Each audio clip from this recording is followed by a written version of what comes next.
We are really happy to bring another guest onto Against the Tide.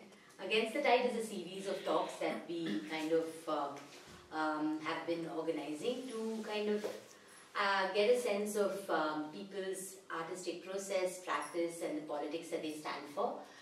And we believe that there are some artists who are always working against the tide, and we try to feature those artists who've been consciously trying to stand up for that. Most of the artists that we featured are across different genres. So there are filmmakers, there are musicians, there are visual artists, there are dancers and writers. And today we have with us Jivika. Really happy to have Jivika in our office. And we were very happy to actually host a concert with her recently at the Goethe Institute as part of October Jam. And I think everyone who came, and I know that she had a really good time. We thought that it would be nice to kind of have a small conversation about her approach to music and her practice and what drives her. So let's start with that. Why don't you tell us a little bit about what are your roots and why did you start? What drives you with regard to your music practice, and what is it that, where did it really start, your journey with music? Music? I feel like, actually making music, I feel like started when I was, there's all this Casio piano and all this, that the small ones you get. Like that, there was, I remember I really wanted to do that. So when I was young, I got one lesson that in our school there was. So there I used to enjoy doing this. Eventually I got very good at doing this Casio keyboard thing. I remember my dad got one little one, but I got very annoyed also because every time guests would come over, he will ask me to play Jana Gana Mana and this, and this thing. But so that's when I enjoy like making music. I think, but like that was just the technical thing. I think for me more, it has been something that I've just been very interested in as an art form. Also like for dance, I think dance is a big part of like why I love music. Whether it's like, gaana music and stuff I've been listening to since I was, I feel like a kid and stuff, and that music I really love. Bollywood music, item number music, I love dancing. I'm also, transgender in India, so trans women tend to love dancing also. And I studied also there, in US, so there also ballroom culture is huge part of this is music. And people, they build so much community around the music, so yeah, that's right. Kind of different sources. I feel there's not like one, origin. There's like different practices. I like. So I just found out when I was talking to you the last time that you are from Chennai, and somehow you've been in Delhi, and you also have a journey you've spent some time in the US. So can you tell us a little bit about these landscapes? Very different landscapes. I have actually been raised all over the place. But I think basically there in US at the time I was supported financially by family. So I was able to go there and study there. I did bachelor's from there. But then basically long story short, I had like fallout with family. That's where I started transition. So I came back here. And so you're asking just generally like about the different experiences I had. Different worlds. It feels so different to come back here. But I think I wasn't able to stay in US is very difficult to stay in, especially because if you are on immigrant visa. So I had a lot of trouble staying there. It's not easy. You have to get very high paying job. And this also, Donald Trump and all has made immigration also tighter. So I wanted to stay there actually. I was in process of getting green card marriage to stay there. But this all didn't work out, and in the end I was just working some small jobs to make money there. So I just came back. And you returned to Delhi, and is that where you released your first album, or did you release it? I had already been making music in US, but Delhi first album I made was Queer Box, which is kind of like what everyone knows. Yeah. And the one I'm most proud of. Yeah, I feel like before I was just trying it out and making it publicly. I feel like Delhi is where there's also a scene that exists in Delhi that was you know, they've been very nice to me, and yeah. And what inspired you to make Queer Box? Like, what is it? That one was just, I don't even know for this one. It was very LGBTQ, you know, like this. I think that was, so I had actually started writing some of the songs from that album I had written like 2 years ago, 3 years ago. So there's one song, Pipe, which I made with Mari. She was there. She's one of the first, you know, trans women I met in like ballroom scene, Khirkee scene in Portland. And she, like, I feel like in many ways like watching her develop her style, and she's very well respected artist there. So I've been writing all these things. Queer Box was just me putting it into one mixtape as a rapper. Before that, I wasn't really making music as rapper. You know, I was like, you know, this Meetha Boy, Country Girl and all this. I was more just producer. I was making something or other. I don't even know what I was making. I think Queer Box is first one where, actually also another thing I should say is, beats were produced by young Satya. And basically, he is one person who had really believed in me, and that really changed because he took me seriously as a rapper. And before that, I didn't take myself seriously as a rapper, I think, because I didn't see myself in the same crowd as all these boys. There's no space, you know, I mean, as it is, there's no even woman rapper, there's barely any. There's one or two here and there. So I was like, what am I going to do in this rap scene? But I think it was him when he kind of said, no, I want to make beats for you.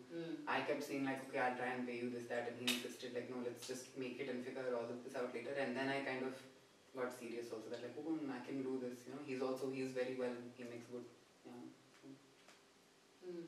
And how come rap?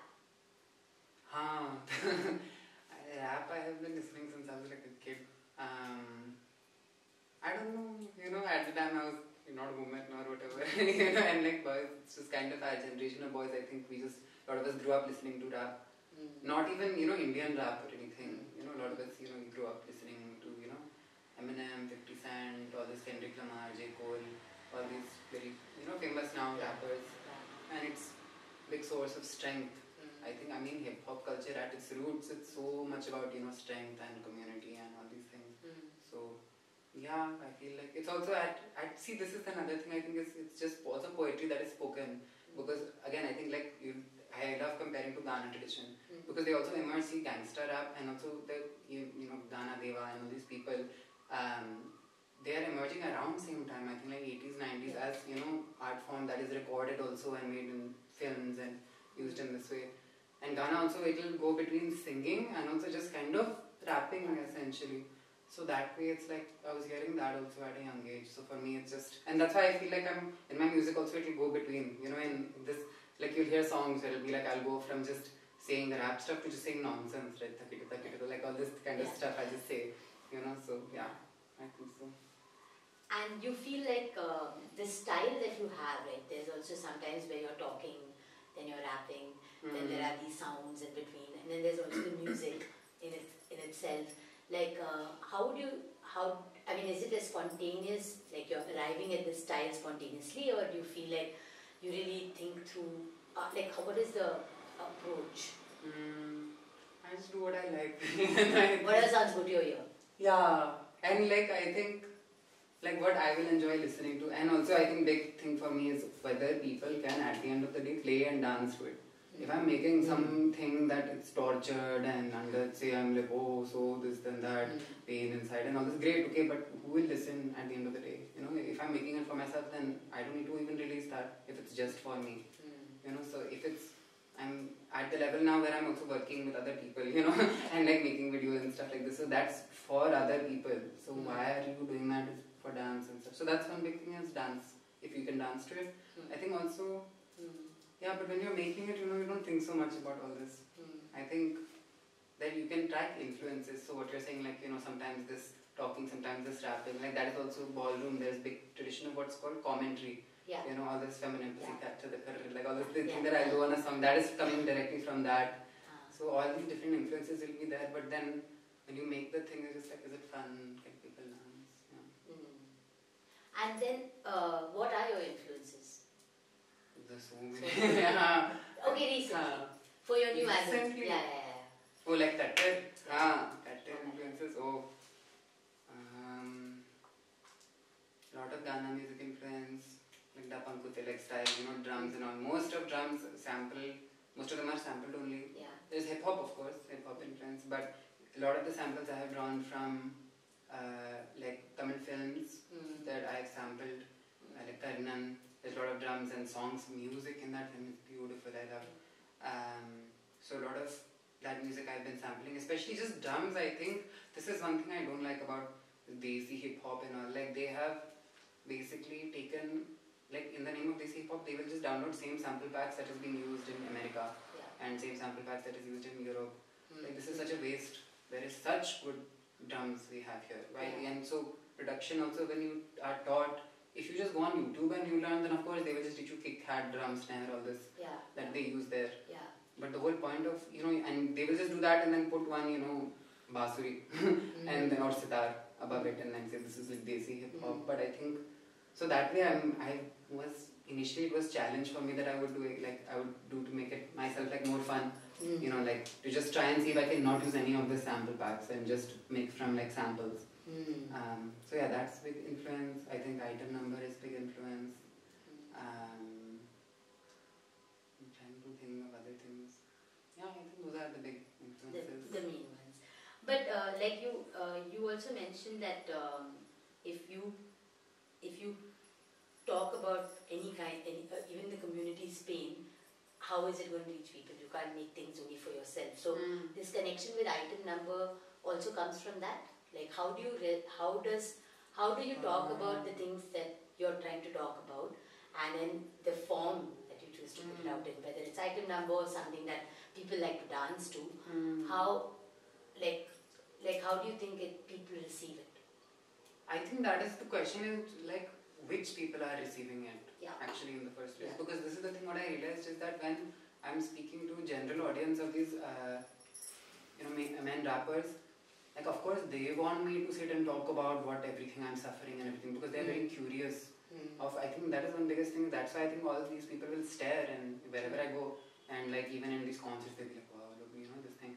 And like you'll see whenever Mitra and I go to gigs and all, people will just kind of approach and just like come and stand and see what I'm going to say.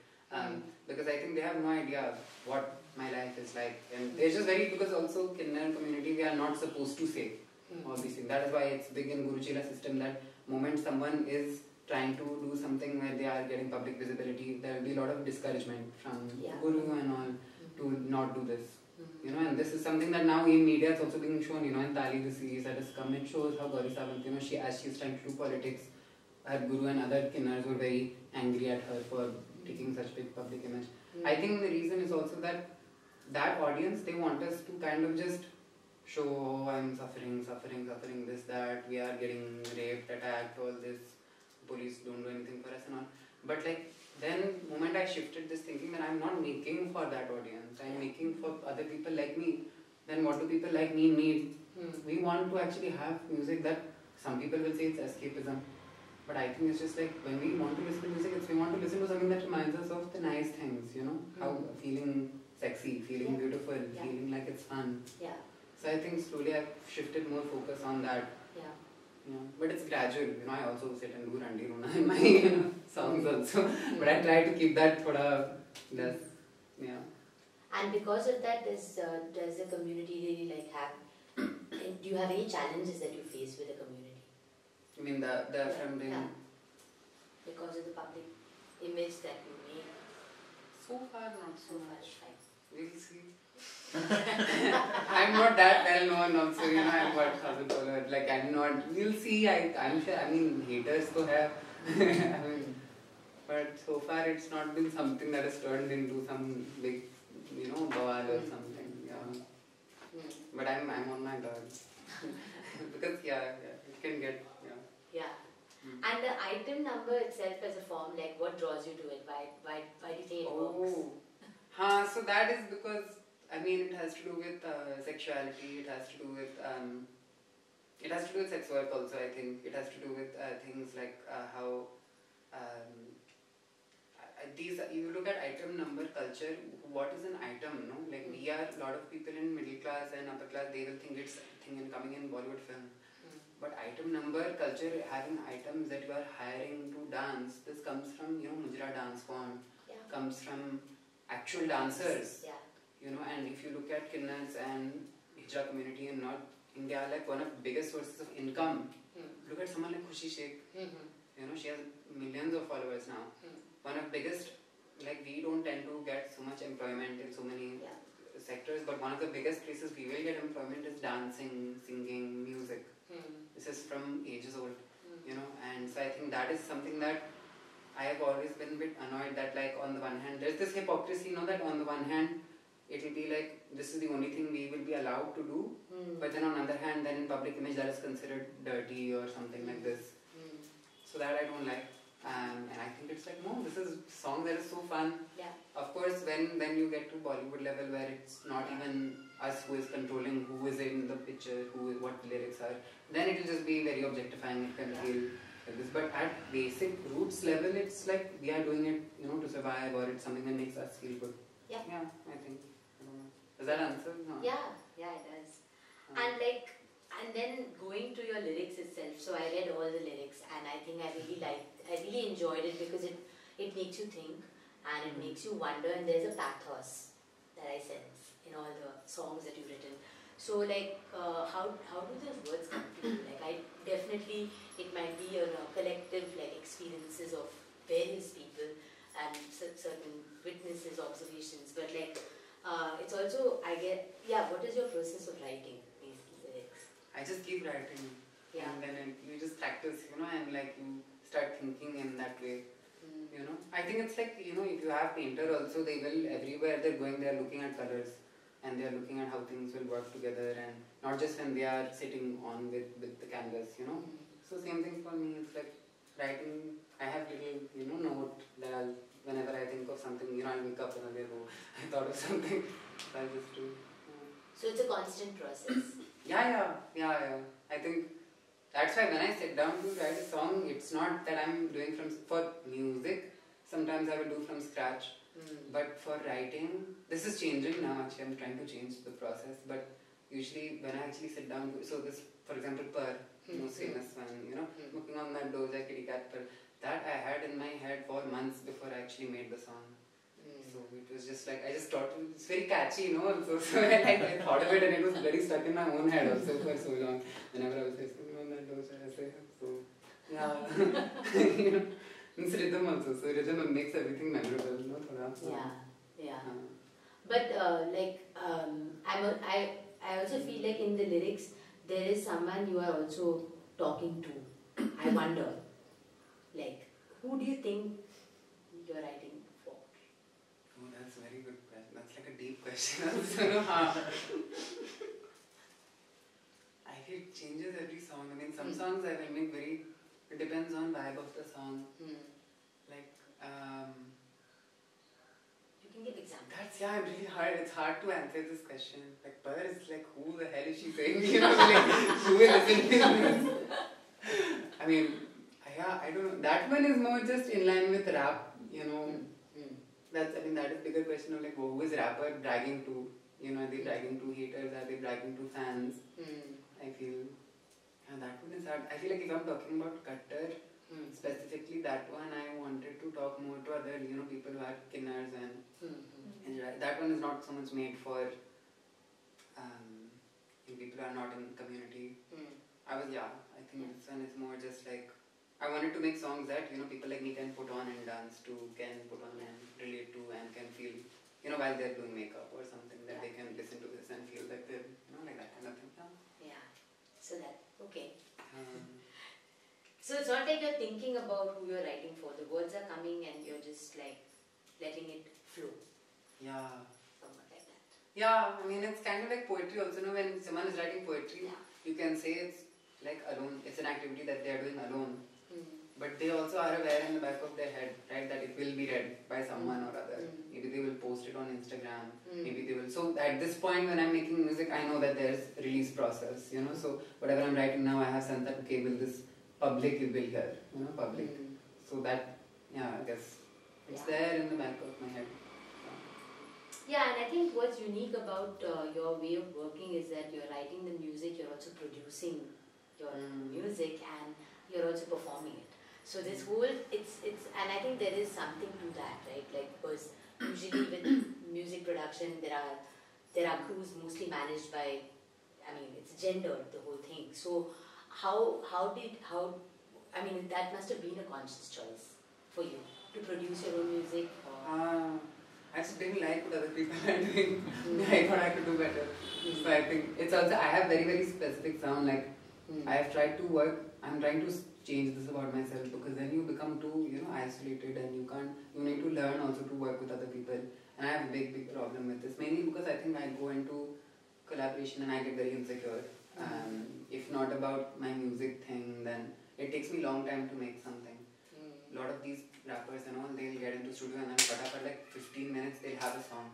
Like this, it's not for me. Like for me, it takes me a long time to like be happy with it.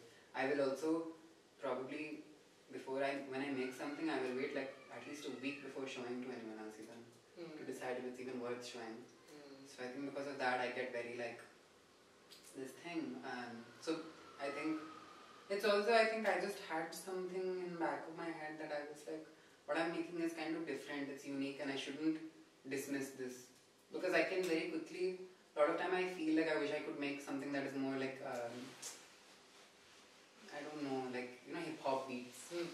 So if you look at people who are making specifically hip-hop beats, they make it so well, they know how to do it. That way I'm not so good at just doing hip-hop beats. Same with gaana. If you just ask me to make straight up just a gaana song, I'll have a lot of trouble. Everything I make ends up being some kind of mixture of this. And so at first I was very frustrated by this. I was like, why can't I just make that, what they are doing? And then eventually I think I was like, no, actually what I'm doing is fine. I can just keep doing it. It'll become more, fluent. Yeah. I mean, I think that's the most fascinating thing, because also I feel very few people find that confidence to say, oh God, I'm going to produce my own track. Like, like many people have these inhibitions with technology, and I think somewhere you're also, like, you're organizing a workshop today, and we're so excited about the fact that, it gives confidence to a lot of people to say, I can just do it on my own and see what happens, to play and experiment and things like that. I mean, that is so like, that's why I think also this workshop is very important. I'm so grateful we have been able to organize, because like, on that level you can make by yourself, and it's so empowering. Yeah. That is one thing that it's good, I think, that people can take this independence, because otherwise you have it just being controlled by people who will have equipment and studio and all.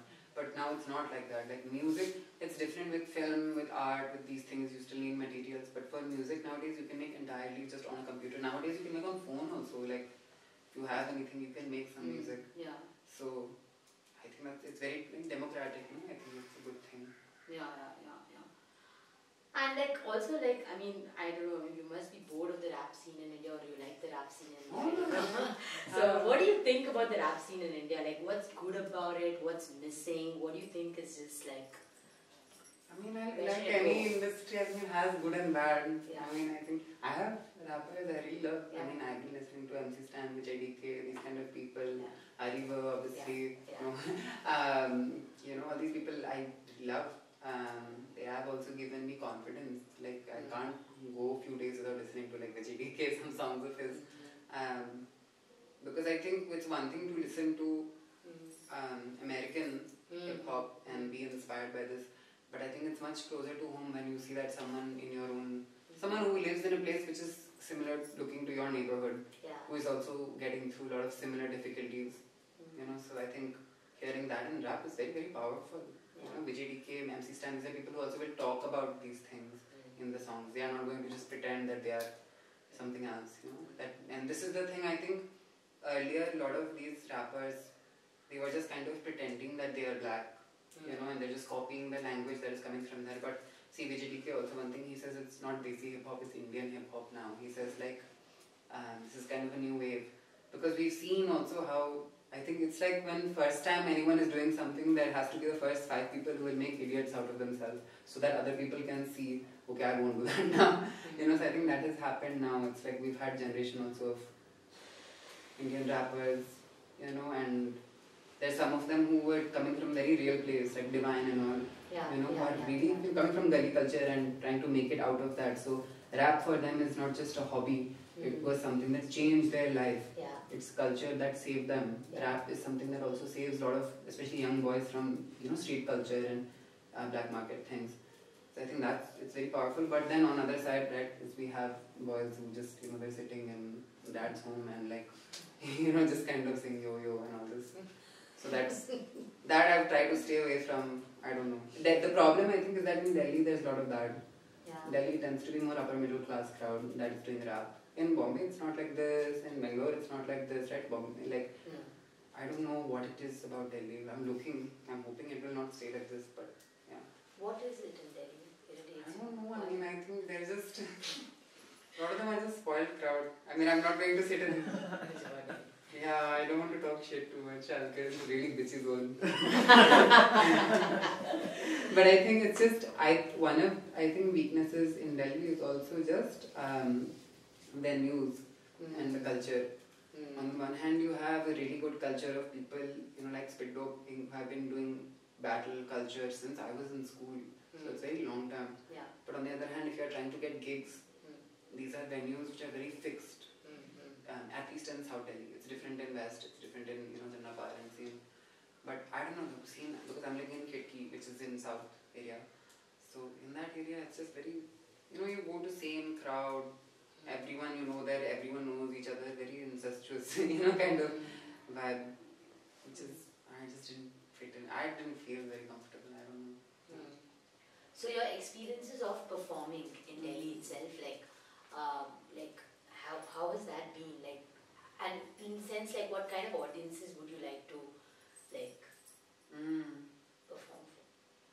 Yeah, I think initially when I was just roped into performing, I was grateful enough to that I have a lot of, some rappers have picked up on me in independent scene, and I'm so grateful. People like Tanji and Lil Kabir and J Block, they found me and my music and they really gave me space. They helped me get gigs and all. I'm very grateful to them. But I think initially that's what happened is I saw that what crowd was there in the scene, I will go there and I will automatically become representation for my community of transgender or something. And I very quickly saw that I'm not interested in becoming I would rather be with my community than represent for someone else. I don't want to sit and do, So that I think is why, with Mithran, now we've started, Jeevan production and we're trying to organize a different scene. Which is more about actually bringing other people to a scene. Instead of bringing, other option we had was that I can just be transgender woman rapper and I will just bring transgender audience, LGBT audience, and I'll just join that with hip hop crowd that is already there and be like, come to this event. And suddenly spaces where there is already just boys, they can, that is one option we saw and it's something we are also doing. We have to do also for money because we don't have so much. But I think there's a lot of problems with that. Venues is very exclusive. 500, 700 rupees for a ticket, 800 rupees for a drink. No one I know around me in my neighborhood can go there. Yeah, of course. So I think what we felt is, we'll do Meet Her World. We'll start building this culture which is more, we're trying to host in more, down to earth venues. Also with music that we enjoy actually. How was your experience with Meet Her World? What did you do? Oh, it was good. We've only done one so far. We've done with, we were thankful enough that Mithran basically had residency with Coach Studio. A very, very fancy big studio that is in the middle of my neighborhood actually. So I'm living in Khirkee and they are so Khirkee is just like a regular middle class neighborhood.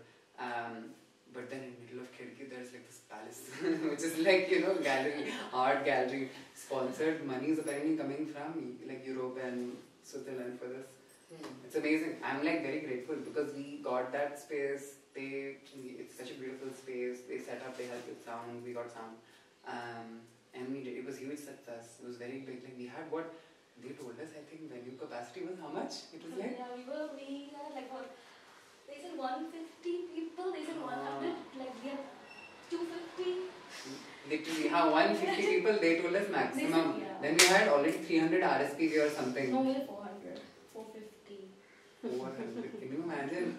We were blown away. We were we did not expect that so many people will be interested. But I think it's because people saw that we are doing something which is independent. Nowadays, queer scene has become very corporatized. Yeah. Everyone has this rainbow thing during Pride Month. So a lot of different groups are doing very like high scale things, which is good. I mean, it's nice, no problem. But I think when people saw that it's literally just me and Mithran just decided that we'll start something and it didn't happen. It's very empowering also for other people who will see, oh, maybe then I can do something like that. You know, I'm not in that city. Maybe they are in some other city, they are in some other part of Delhi. And it's empowering, you know, to see that, oh, these people just found some venue and they threw party there.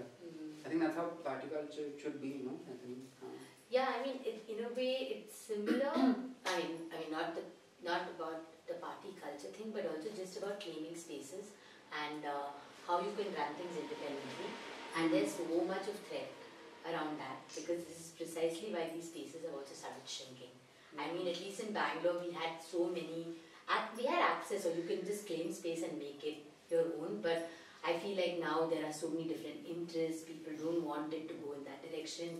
It is getting very commercialized, and you know, you are forced to then work in venues, and then you have to adhere to the values of those venues. Exactly. So then that becomes a bit challenging for us, and then it's like, I don't know, the search continues, I suppose. But it's great that you could occupy that space, and you felt like, and that in Meetha World, you felt like it was your own. You did things on your own terms. Exactly. No, I think and we managed to pull off. We had a fun time. Yeah. We played music and so many people, beautiful people coming and dancing all queer and having such a good time. Yeah. I think it was a big success. So with Meetha World, it was like not just a kind of a gig, but it's also like a party. Yes. It's a party. Yes. Yeah, fun. Yeah. So so there is an element of fun and celebration in the work that you do, right? And that how do you think that it works for people who come for the concert? Like, do you feel like it gives them a sense of liberation, a sense of belonging, or what else have you experienced? Like, what is the energy you draw from them? I mean, I think you like the this is actually a good question, because this is one thing which is a big difference between the LGBTQ movement is coming from USA, Stonewall and all this. That is a place where there is a ballroom scene. Ballroom, Khirkee, whatever you are calling it. It's different from drag. Drag is different. And that is a scene where basically there are houses. You know, like we have Guru Chela here. There are houses that were set up in US for transgender people. So a lot of transgender is very common across the world, especially in US also, where you transgender and like you have to run away from your family. You don't have a home. You have to do sex work or something. So this was set up initially. Basic core thing was to create homes. So that we also have here. There's some amount of this Guru Chela system. But also on top of that, what they created was balls. Now balls is this beautiful small world of this culture where, you know, people of different houses and locality, they'll come together, throw ball, and you'll walk these categories. You dance, you do performance, Vogue, there's face, there's runway where you can go and, you know, these are all very, you have to understand, low class, not rich people. These are poor people, poor transgender people who are doing sex work and things like this. You know, but you also want to feel rich, you want to feel part of community, you want to feel beautiful, sexy. When everyone you're going outside, they're staring at you, make me feel ugly. So then you'll have runway category. It's like, oh, we have businessman category today. So everyone will come, you'll have to steal clothes around and you'll go dress up like businessman and you'll walk this category, you'll get score out of 10. So they've created, see, it's so beautiful, no? So that, I think it's like, people also critique this, that they say it's become separate world that for queer people. But I think it's very important to have that. See, you look at other marginalized communities, you know, Dalit Bahujan, Adivasi communities, you have a familial network that you can, you know, and it's good. This is, you get community support from this. There is like people you can call on when you need help. Problem with queer communities, you are abandoning this family network. So you need something else. And the problem in India, I think, is that we have nothing like this ball. In America, it's like you don't just want to live and survive. You want to like have fun also, no? So that here, and the problem I think is also has to do with class and caste. And like this I talk about in Kattar Kinar is, I think reason something like that has not happened here is because Kinnar houses will not meet each other. They don't care about each other. Because first question they'll ask you is what brother you're from. They'll ask you. That's why every time I've approached any guru, you know, they'll first ask you what caste, what religion. So they are not interested in going outside their house and meeting with other people. If they do, it will be within religion. Like there's, you know, Hindu Kinnar organizations, they'll organize, of course, pujas. But it's like, I think that is too limited to, it's very small, and it's also not centered around just having community of fun that does not ask all these questions before you are allowed to join and have fun. So that's kind of the motivation. And so anyways, this thing of like this party and what we expect, that's all it is. It's just attempt to create this thing where it's like you are coming to a place where you know you are having this identity. You don't have to then answer 10 questions uske upar ki like मैं कहाँ से हूँ, किस जात से आती हूँ. So that's the idea. It is very much like kind of, I guess maybe me and Mithran, when we were conceiving this kind of thing, we talked a lot about ballroom and things like this. So yeah. And that's what you want to kind of keep working toward in the coming years. Yes. Okay, and like the new release, I mean, we were very happy to hear the new album that you will be releasing shortly. And I think you mentioned it earlier also that it is actually, did you mention that it is for the community?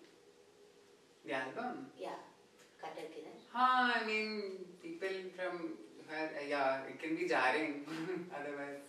I mean, it's not, anyone can listen, stuff like that, Yeah, because what you just spoke about, how there is this, the communities within the communities don't interact. There is all this other layers of caste, religion, genders, other things. So there's like really no sense of community also. Yes. So then do you look at that as a challenge, or you're like, I don't want to be in this gharana only, I want to do my own stuff?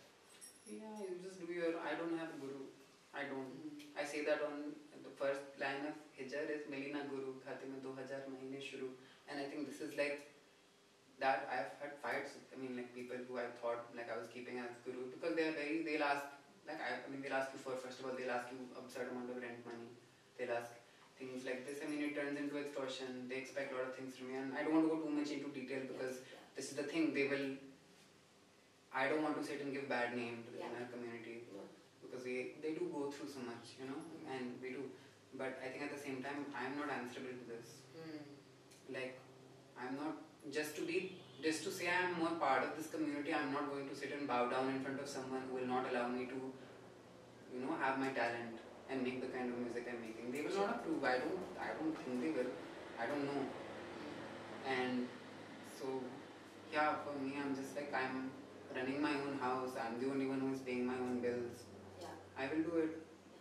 And like people are, so much support is coming for it. So like, why wouldn't I do it? It will be sad if I did not. I enjoy doing it. And when will you be releasing this album? Oh, we have to see. I wanted to do, I was hoping we can do January, but it's not finalized yet. I think we have to see when videos are going, because there's a lot of videos in the works. We need to see, I think somewhere early next year. We'll just get it out. Yeah. And did you enjoy making the music videos? Oh yes. Oh my god, this was like Manisha is right here, Manisha. And like, this is first time I've had also like, just here in Bangalore we've come and like this amazing shoot that has happened. I have not worked with this kind of like talent, just like of like being able to just see what is around you. I told you, I broke mirror accidentally. It became one of the main shots, of like using this mirror for some lighting effect. This is like, it's such creativity. I'm so excited about how these videos will turn out. Another one, we have Bahar video. We shot on phone and like just in gigs we've been going around. Mithran got handycam also. We've been shooting on that. Just whatever is around us, we just make using that. And I'm so excited because I think also at first I was very, very nervous to do visuals because for transgender, it's also like, you think that your face will change. You think you want to there's such culture of like, you have to get this done, laser done. You have to get all operation before you can even appear in public. I have not done all this. I have had to stop laser recently because I don't have money to keep going with it. And so like, at first I was very, very nervous, but I think two things changed. First of all is that video I put. I just made in my bedroom and so many people liked it so much. So I was like, oh, okay, so I don't need to sit and overthink about all this. And second thing is I think people like, I don't know, Mithran also really encouraged me and also really encouraged that like you don't have to, you just, once you get over this insecurity, you'll do such amazing things. So. So the music videos also have a part in you kind of bringing out the soul of your music. Yes, visual is so important. I mean, because there's the voice already people can tell mine is different because I'm first of all deeper voice. Yeah. You know, I can hear my own voice, I know what it sounds like. And like this is the thing, you know, I don't want to say this joke of like someone who looks perfectly like a woman, then you hear a voice and you, oh, it's like a hijra. You know, so that thing I know that I'm doing that is like I'm singing about things that I'm singing in lower voice. And like these are things, at first you know, you go through phase of, in queer bobs, if you listen to some of the songs you'll hear I'm trying to make my voice very high, you know, and that's what it's not working. So I stopped doing this. I was like, why not my voice only? And then I think another aspect of it is just showing your face, because I'm also, I think, someone who's very visibly, you know, looking like a Kinnar. So I think, yeah, it's a good thing to show that. No? Yeah, at this point I'll open it up to anyone who has a question from the audience. We always imagine it's like large crowds. Massive audience. Yeah, so anyone can ask us. Yeah, any questions?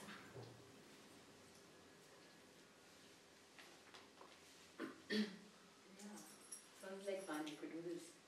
Never and never and never. Fun. Yeah, but will you collaborate with people? Is that something that you have in mind? In music, you're saying? In music. I would like to, but I'm very suspicious because the problem with collaboration is people will do it just to make a name for themselves in the scene. It's easiest way, you know, someone big in the scene, you get song with them, then people, their fans will know about you. So it's good to network. For me, I'm just more suspicious of it because I don't know, see, when I'll collaborate with someone, next day they'll say something terrible, something casteist, something transphobic or something. So I get, just there is that added fear that I don't know what they will think about me.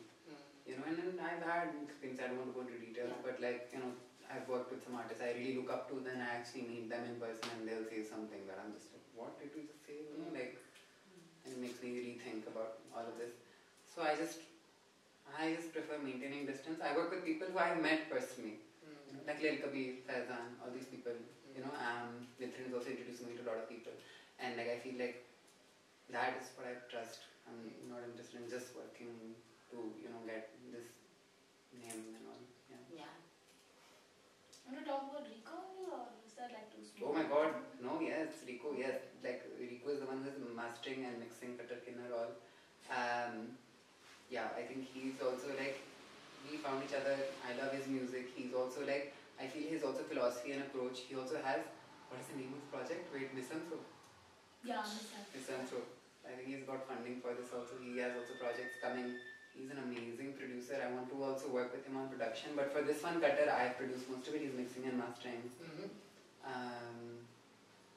Yeah, so people like this see, yeah, with Rico, it's like I know what his values are. You know, I can see what he's posting. He's helping other people from DBA community, from queer community, you know, and so I can trust this. You know, it's really just about trust. I don't know. What do you do to keep yourself going? Oh, like money? Yeah, money. Yeah, I teach Hindi. We can talk about Hindi. I have a day job in India. It's cool. It's interesting. It's like, you know.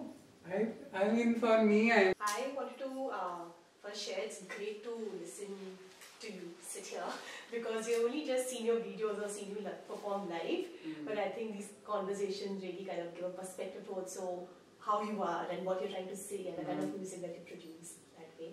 I was wondering about the lyrics that you write, and in the beginning of the interview you did say that, you know, in your songs you're saying that you're not supposed to say.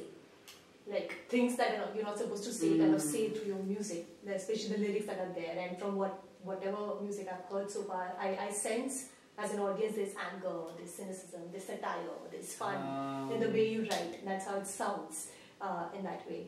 I just wonder, like when you're writing and you're at the final stage, does it ever happen that you feel like, like it sounds very dil se, what dil se aa raha hai, but is there a moment where you feel कि नहीं ये ज़्यादा हो गया, ये नहीं लिखते हैं? Oh yes. No, there is like, I have made songs and entire verses I have just rewritten because I'm like, this was too much. Yeah, and like you saw response when I performed one poem, no, it was depressing.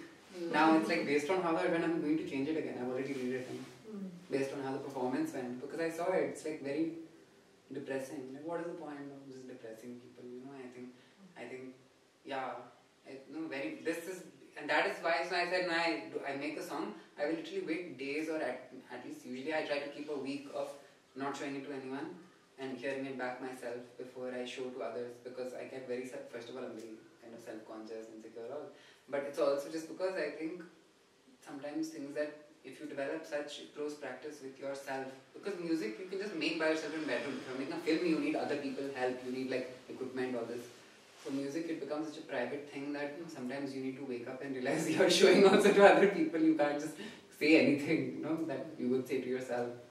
So yeah, very often this happens that I'm like, yeah, no, that's way too much, way too. I mean, I've had albums I've just taken down, that people to this day they're asking me to put albums back on streaming, but for me it was just like that album was too personal and too, this thing. So yeah, this happens a lot. There is in India, that from what I've seen in a lot of rap circles, there is a very straightforward, not straightforward, but a followed path. That you go through these rap cyphers, you go through, find producers through these things, you find that network, and then you start making stuff. And also they're very a lot of it is very angry, male centers of it. What was it for you to build this alternate sort of path for yourself through it, around it?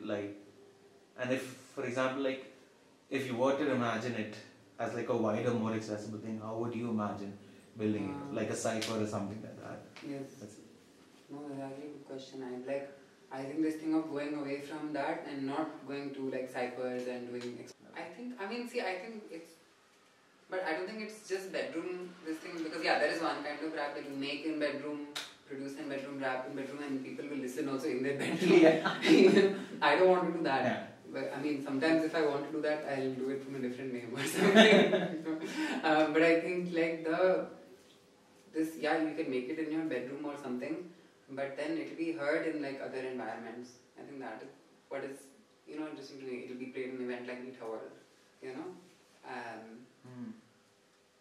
Yeah, it's just being able to make in your bedroom. This is also what we were talking about, that you can make on your own computers now, right? Yeah. It's empowering because most people will not have so much access to other things or studios. Yeah. So yeah, I guess I'm just repeating that.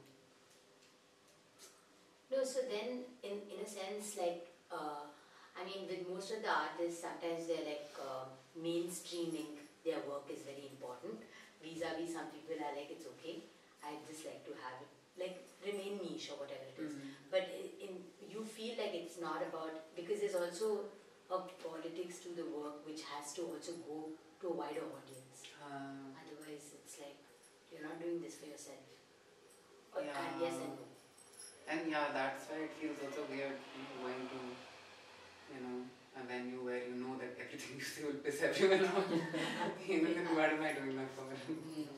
I think, yeah, I don't think what I'm making is propaganda, but I don't know, yeah, I wouldn't want to go to a place where it's I've been in that sort of venue also where it's just I'll say something and everyone's suddenly looking at me. I don't like that feeling. I like when people look at me with some, pyar.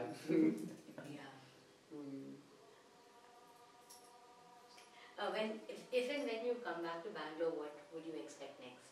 Oh my god, they're already actually planning. We are planning. I expect just more of this. I love this. I think this is first of all, thank you all. This is amazing. I think I can say on camera how many other times I need to say. This is amazing, it's really cool. I just think it's just mainly because it's also just a way of meeting other like-minded people, which is beautiful. Yeah. It's not y'all are just flying me out, putting me in some hotel and then saying do show and then get out. Yeah. I think that is, it's important. Yeah, and I think that's what I would want to do. I also touch up my Tamil, and I'll work with my Tamil after that, work with more good for me. Yeah, there's more of this for me. Yeah, I think it's given us a good glimpse into your body of work, and I think for all the people who are listening, it'll give them some kind of a context of, or maybe it just allows us to understand where this kind of work comes from.